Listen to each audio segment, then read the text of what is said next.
So first of all, I think that we're very grateful for the events last night that appear to ensure that about 32 seats were picked up on the Democratic side.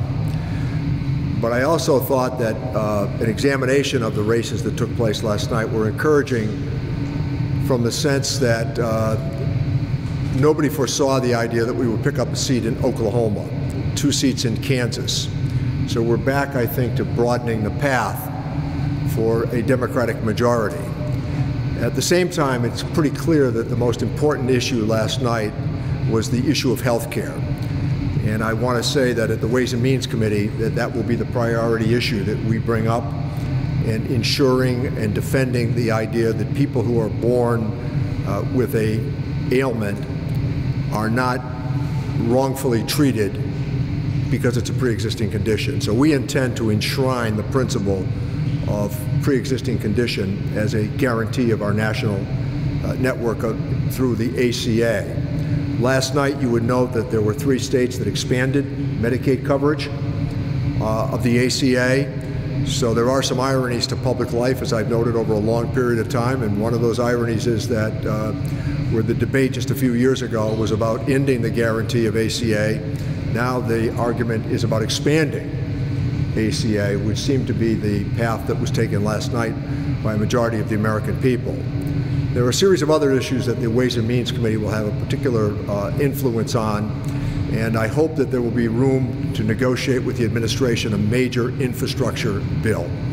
If you recall, President Trump campaigned on the idea 2 years ago of expending $1.5 trillion on the issue of upgrading our highways, roadways, bridges, airports, railroads, broadband, and sewer and water conditions across the country. I also think that there's an opportunity and an obligation here to strengthen retirement savings. And one of the things that's really important, and I hope that we can all pay attention to it too, because it's critical, it's the following. The multi-employer pension plans across the Midwest in America are in severe jeopardy right now. Not based on fraud, not based on mismanagement, but based upon the realities that businesses are born and businesses eventually merge or go out of business. And in the multi-employer pension plan issue, if we don't handle that correctly, it threatens to bring down the Pension Benefit Guaranty Corporation, because we would be overwhelmed in this crisis. I also think that before you know it, a renegotiated NAFTA will be in front of the Ways and Means Committee. And on the heels of that, the administration has indicated, and I think that we should embrace the negotiations of making trade work for all members of the American family. But there is the possibility of a bilateral agreement with the United Kingdom, or I certainly am interested in not only establishing that trade agreement, but also making sure that the border in Northern Ireland, like Brexit, is gone permanently. European Union has indicated that they would like to embrace a trade agreement with the United States, and I think that that is a very important consideration as well. So I've been in intense conversations with the United States Trade Representative Robert Lighthizer, who shares many of my views on enforcement, and I think that as NAFTA comes back to us, one of the issues that is going to be keen as we make up our minds is going to be the whole issue of enforcement. I think prescription drug prices are another issue that the administration has indicated some interest in finding common ground with us on. And I think that part of what came through last night as well was the tone of the national conversation. And I hope that, given my institutional memory, not only on the Ways and Means Committee, but in fact as a member of the House for these years, that I do recall a time when we actually found it good faith to work with each other. And the Ways and Means Committee, which I've now sat on for 26 years, is responsible for taxes, because recall that the Constitution says that all tax matters have to originate in the House of Representatives, and within the House of Representatives, they have to originate within the Ways and Means Committee. In addition, the Ways and Means Committee has broad jurisdiction over Social Security and Medicare and a tax portion of Medicaid, and I will be unyielding in my defense of Social Security, Medicare, and Medicaid, understanding that half the revenue at our hospitals across Massachusetts comes at least from Medicare, And in places like Holyoke and the Sisters of Providence and Harrington Hospital and others, another 15 to 20% of their revenue comes from Medicaid. So in those instances, you can see for Holyoke Hospital, I believe, about 90% of their revenue comes from Medicare and Medicaid. At Berkshire Medical, which is a gem and employs 3,900 people in Pittsfield, they would be in that 70% arena in terms of their reimbursement. So for me, strengthening Medicare, strengthening Social Security would be priorities. Compromising them would fall on deaf ears. So I hope that as we look at two other responsibilities, we have pensions and welfare, that we can also re-engage the national conversation about these issues. I took a call last night, beyond the calls that I've had with members of the Mass Delegation and national figures.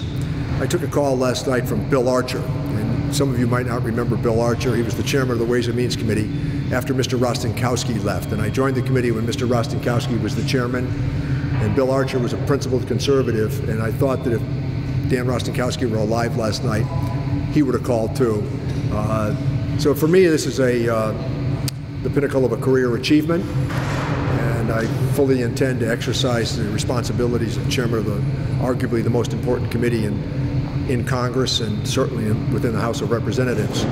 Been in contact extensively in the last week with Speaker Pelosi, and we have talked about engaging a number of issues as I've currently described them. And with that, I'd be happy to take some questions. Well, I thought that it was more of a campaign tactic than it was a sound policy. In fact, if we had held some hearings on the tax bill, if we had sought witness testimony on the tax bill, actually we could have come to that conclusion. So if the administration were prepared to make some accommodation, for example, on the top individual rate, then I think that you might be able to satisfy the president's request. We also have, with his positions, we've also had a record deficit, in large measure because of the tax cut. The tax bill was written in 51 days without one hearing or without one witness offering testimony. And I think the result was where they thought that all of a sudden this was going to catapult them to a majority status in the House, that they discovered last night that not only did it not catapult them to a majority, but what it really did, it fell on deaf ears with the American people. In fact, when you look at the polling data on the tax bill, as we forewarned, that people would come to the conclusion that overwhelmingly it offered more concentrated wealth to people at the very top. And I think that that proved to be the case last night, because virtually nowhere across the country did their tax bill have any traction. It's pretty interesting.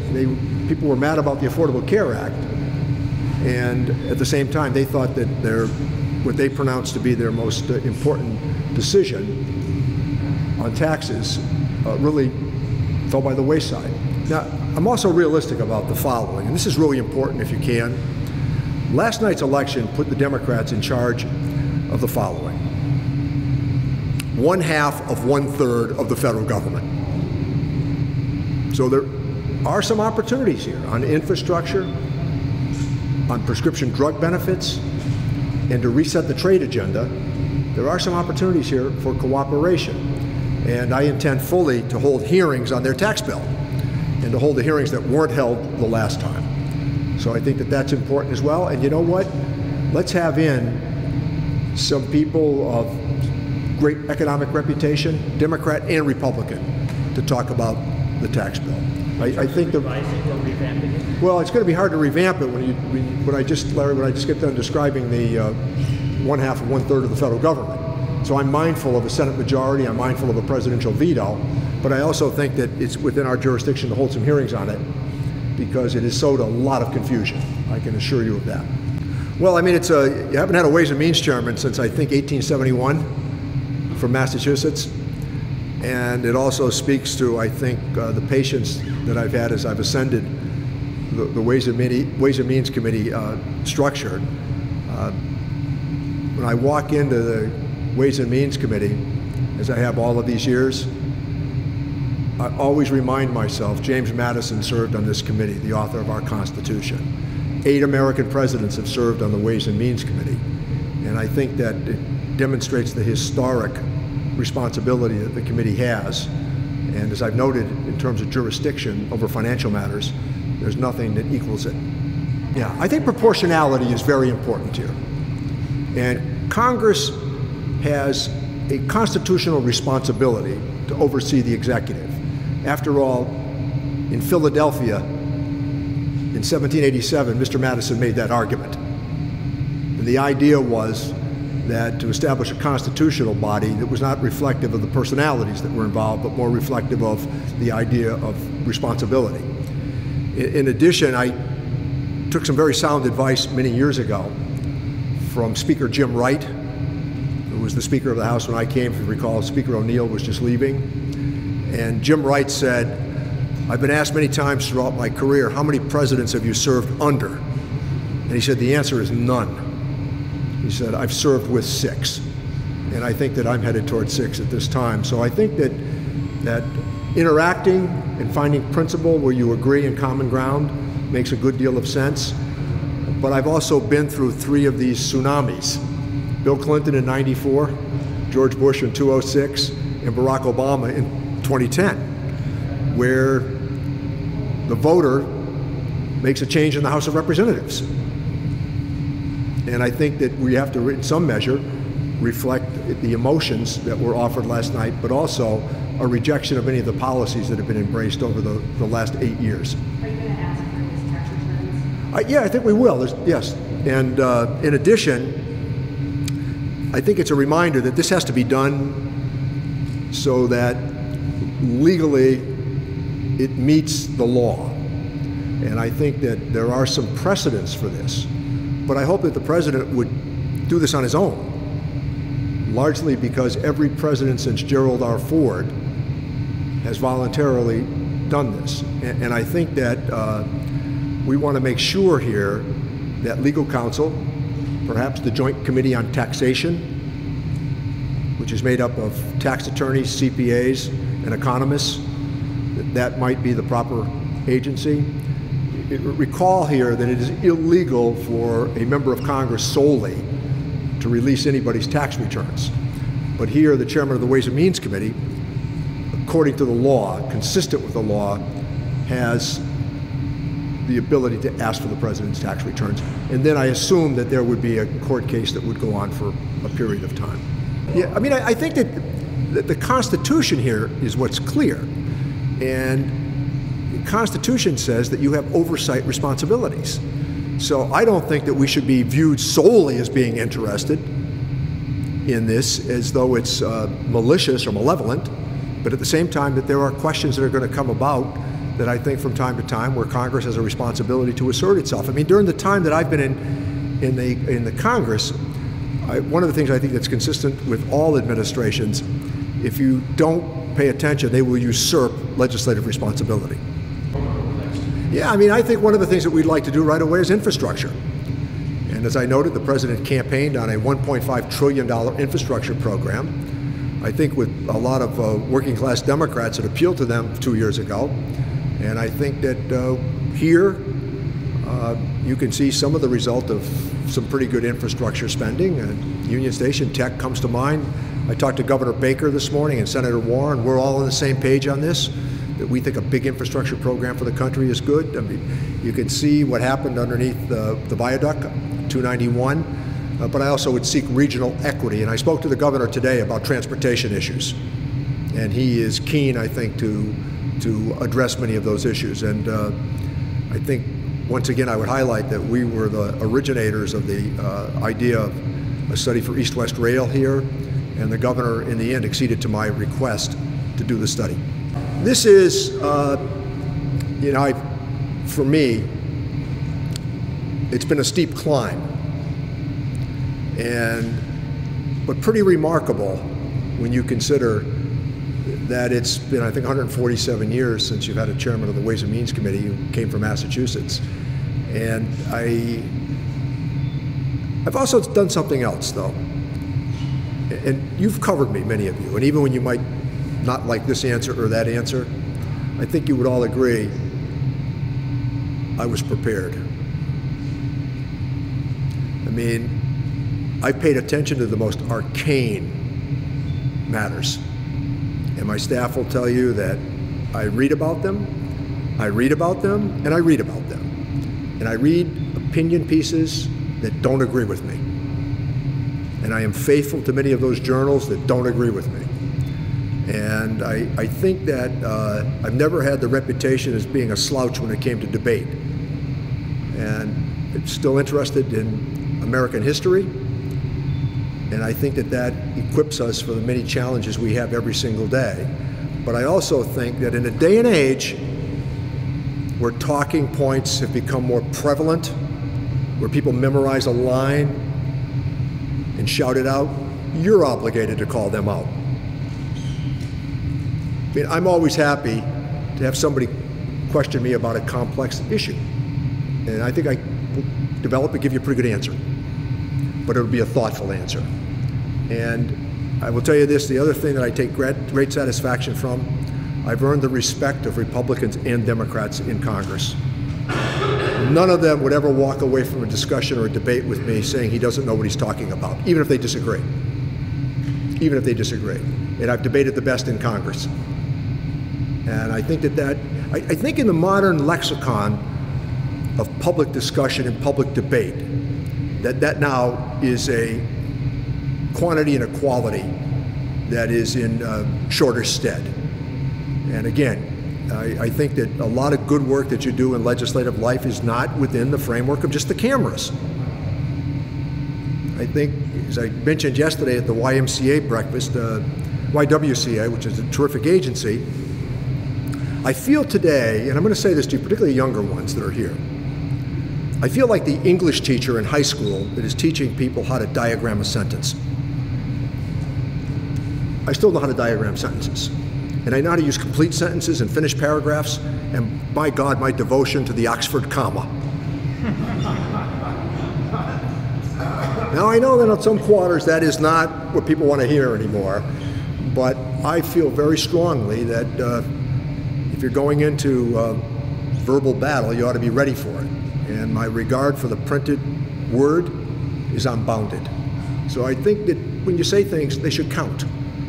And I watch more and more where I think that these modern campaigns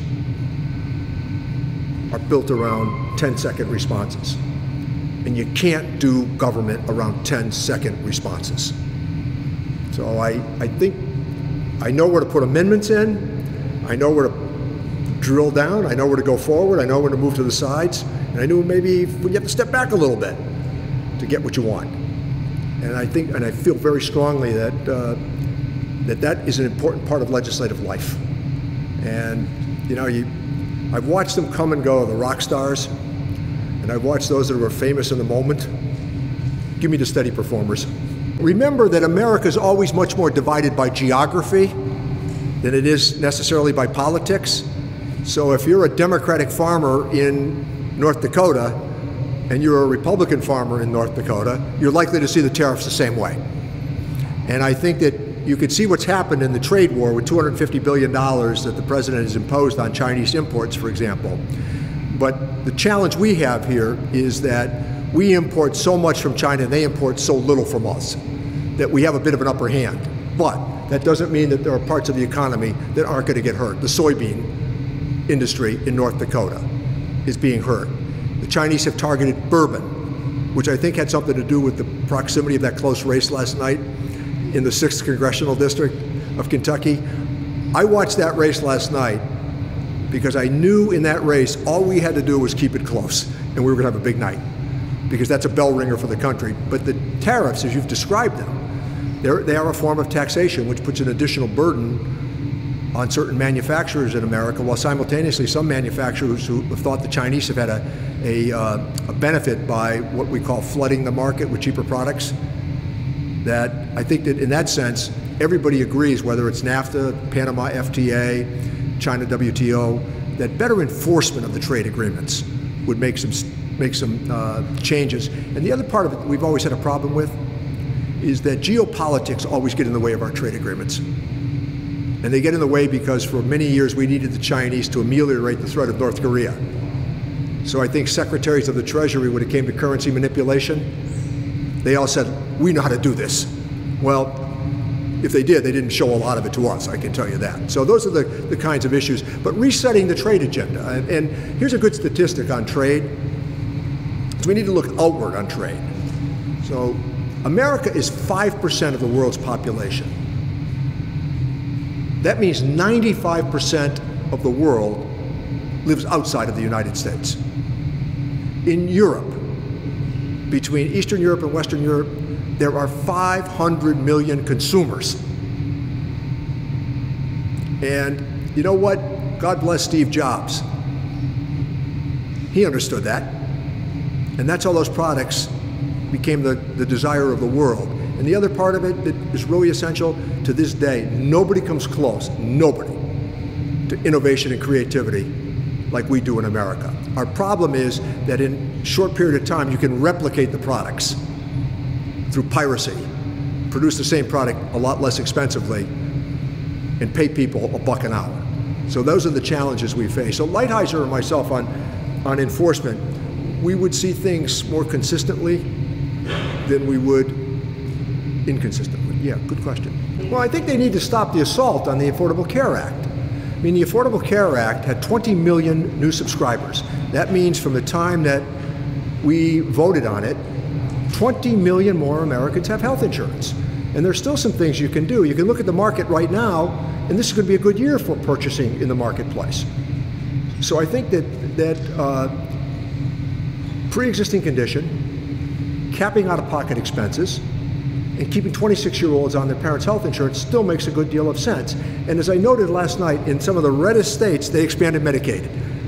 Even Butch Otter, who served in the House with me, very conservative Republican from Idaho, he endorsed the expansion of Medicaid. Well, one of the things that we're going to do is we're going to ask almost immediately for a vote on pre-existing condition. The president said that Republicans were going to make sure that pre-existing condition benefits were protected.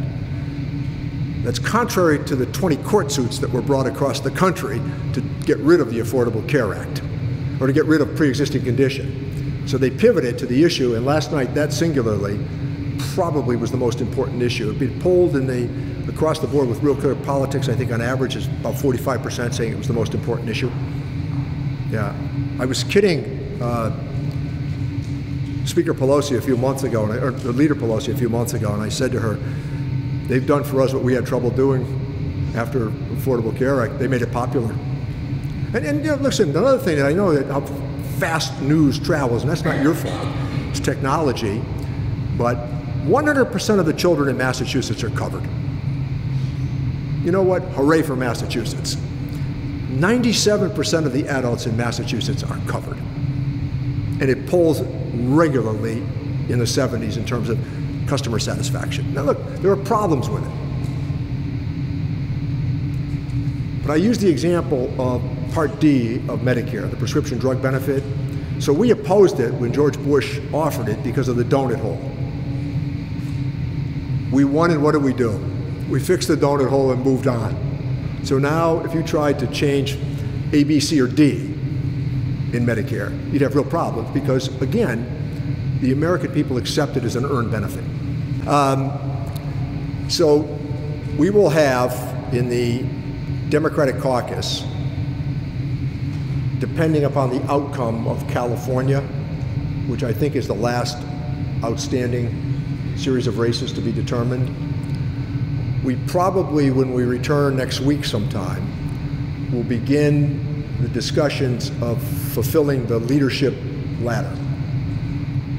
And there will be, at the moment, there is no announced opposition to Leader Pelosi. And remember, as I can with a tutorial, the Speaker of the House is a constitutional provision. So whoever the candidate is, they get, or they need to have 218 votes. So it's not just a question of can you win a caucus. It's a question of can you win a majority on the House floor, because it does put you third in line to the presidency. Now, the challenge with the caucus and the challenge with the vote on the House floor is there is no place in a vote for Speaker of the House where one can hide. it's this pretty interesting moment where you go to the House floor, the clergy opens with a prayer, pleads with everybody for civility, change is quick, and then we take the nominations for Speaker. So the head of the Democratic caucus will say, I am instructed to place in nomination the name of, and then the Republicans do the same, and then for 2 hours you sit there until your name is called, and you stand up and you shout out the name of who you intend to support. And then the tally is reached and publicly reported in full public view. The problem is that I think that you will find that there are those over the years on both sides who have used that as a moment to profess support for a candidate who might not be the favored of the caucus. So I think that right after that, Larry, right after that, you get to then the committee chairpersons. And as the leader on the Ways and Means Committee of the Democrats, one of my jobs is also to sit on what is known as the Steering and Policy Committee. So the Steering and Policy Committee meets for the purpose of recommending the committee chairpersons, or previously they recommend the members who are called the ranking members of the committee, which become the leader of the minority. So then those names are probably going to be placed on a slate. I can't guarantee that, but I have had conversations with Leader Pelosi about just doing a slate. And then you go to secret ballot. And I feel fully confident, yeah. I mean, I don't... As you noticed, right now we're debating a timetable on when to do this. It's going to be done. The Republicans are likely to do their leadership races next week.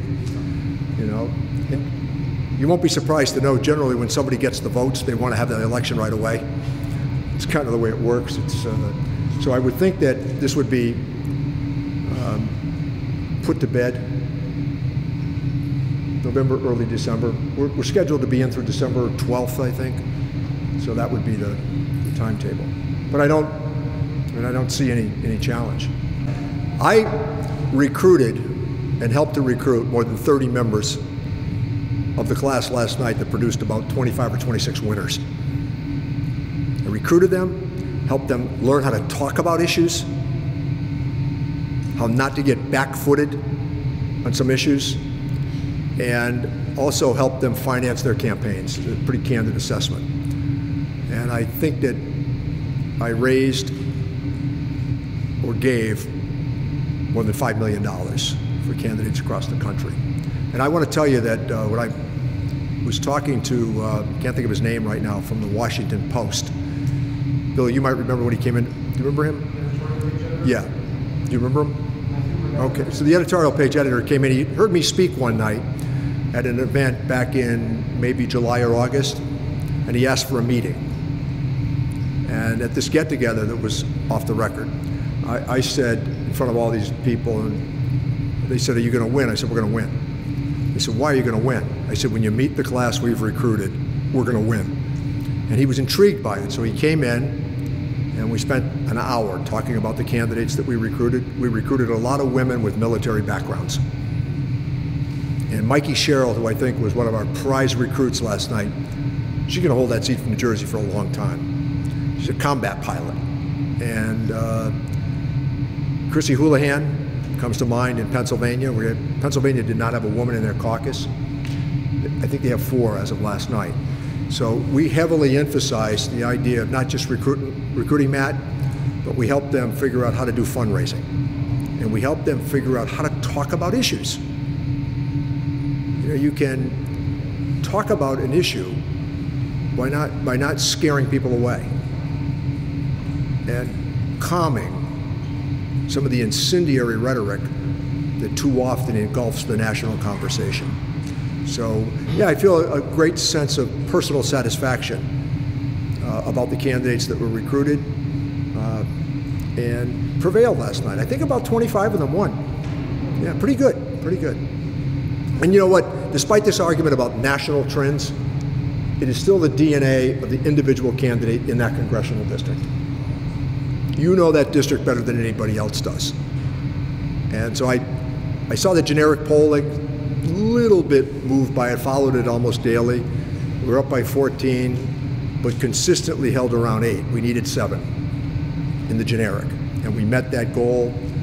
I thought that talked to some old gray hairs who advise me regularly, been around for a while, and they don't get worn out by the emotion of these arguments. Theirs is more, they've seen it all, as I have, with the ups and downs. Don't get too excited when it's going well, and don't get too upset when it's going badly. You know, that long view, which I've always taken. And I think that in the conversation with some of these people that have been around for a long time, one of them came in and said, we're going to be competitive in 60 seats. And I said, we need to chloroform you. I said, if we get to 40, we'll be doing great. We were competitive last night, about 70 seats. Made it a race, 70 seats across the country, even in South Carolina. Pretty extraordinary. I want to be part of a national party, which I joined when I first went to Congress. There were 269 Democrats when I went there. Unbelievable. And even today, as of today, I think we're going to end up at 232, 234, right around there. John?